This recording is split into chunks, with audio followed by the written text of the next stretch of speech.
महाराष्ट्र में विधानसभा चुनाव की वोटिंग से पहले एनसीपी के संस्थापक शरद पवार ने चुनावी राजनीति से संन्यास के संकेत दिए हैं। पवार ने कहा है कि अब वो चुनाव नहीं लड़ेंगे, हालांकि पार्टी संगठन का काम देखते रहेंगे, यानी एनसीपी चीफ के पद पर काम करते रहेंगे। 84 साल के शरद पवार ने बारामती में मंगलवार को कहा, कहीं तो रुकना ही पड़ेगा, मुझे अब चुनाव नहीं लड़ना है, अब नए लोगों को आगे आना चाहिए। मैंने अभी तक 14 बार चुनाव लड़ा है, अब मुझे सत्ता नहीं चाहिए, मैं समाज के लिए काम करना चाहता हूँ, विचार करूंगा कि राज्यसभा जाना है या नहीं।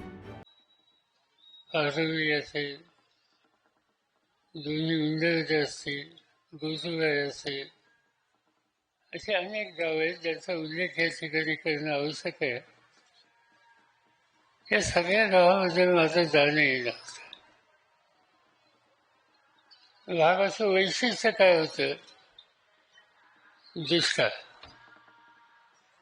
पिण्याच्या पाण्याची अडचण, सगळ्या दृष्टीनं कमतरता आणि सुरुवातीच्या काळामध्ये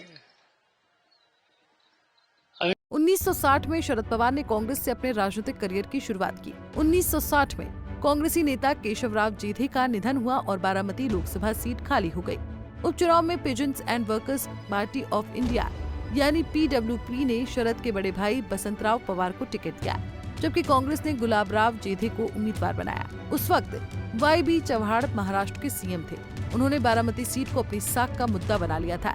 शरद अपनी किताब अपनी शर्तों पर में लिखते हैं कि मेरा भाई कांग्रेस के खिलाफ उम्मीदवार था, हर कोई सोच रहा था कि मैं क्या करूंगा, बड़ी मुश्किल स्थिति थी। भाई बसंतराव ने मेरी परेशानी समझ ली, उन्होंने मुझे बुलाया और कहा कि तुम कांग्रेस की विचारधारा के लिए समर्पित हो, मेरे खिलाफ प्रचार करने में संकोच मत करो। इसके बाद मैंने कांग्रेस के चुनाव प्रचार में जान लगा दी और गुलाबराव जेधे की जीत हुई। महज 27 साल की उम्र में शरद पवार 1967 में बारामती विधानसभा क्षेत्र से विधायक बने। पिछले 5 दशकों में शरद पवार 14 बार चुनाव जीत चुके हैं। बेटी को पार्टी अध्यक्ष बनाते ही भतीजे ने बगावत कर दी। 1 मई 1960 से 1 मई 2023 तक सार्वजनिक जीवन में लंबा समय बिताने के बाद अब मुझे थोड़ा ठहरने की जरूरत है, इसलिए मैंने राष्ट्रवादी कांग्रेस पार्टी के अध्यक्ष पद को छोड़ने का फैसला किया है। 2 मई 2023 को ये बात शरद पवार ने मुंबई के YB चव्हाण सेंटर में कही। शरद पवार के इतना कहते ही एनसीपी के प्रदेश अध्यक्ष जयंत पाटिल, जितेंद्र आव्हाड और सीनियर नेता भावुक हो गए। YB चव्हाण सेंटर में ही नेता और कार्यकर्ता धरने पर बैठ गए। अजीत पवार मंच पर आए और उन्होंने कहा कि शरद पवार अपने इस्तीफे के फैसले पर फिर से विचार करेंगे। करीब 1 महीने बाद 10 जून को शरद पवार ने बेटी सुप्रिया सुले और प्रफुल्ल पटेल को पार्टी का नया कार्यकारी अध्यक्ष बना दिया। शरद के इस फैसले से अजीत पवार नाराज हो गए। ठीक 2 महीने बाद 2 जुलाई 2023 को अजीत पवार ने 8 विधायकों के साथ ही अपनी एनसीपी पार्टी से बगावत कर दी। शिंदे सरकार में डिप्टी सीएम बनने वाले अजीत पवार ने एनसीपी पर अपना दावा ठोक दिया है। 29 साल पहले बनी एनसीपी पार्टी टूट के कगार पर पहुंच गई है। अजीत पवार ने 40 से ज्यादा विधायकों के समर्थन होने का दावा किया है। चुनाव आयोग ने 6 फरवरी 2024 को कहा कि अजीत पवार गुट ही असली एनसीपी है। 6 महीने तक चली 10 सुनवाई के बाद पार्टी का नाम और चुनाव चिन्ह घड़ी अजीत गुट को दे दिया गया। इसके बाद आयोग ने शरद पवार के गुट के लिए एनसीपी शरद चंद्र पवार नाम दिया।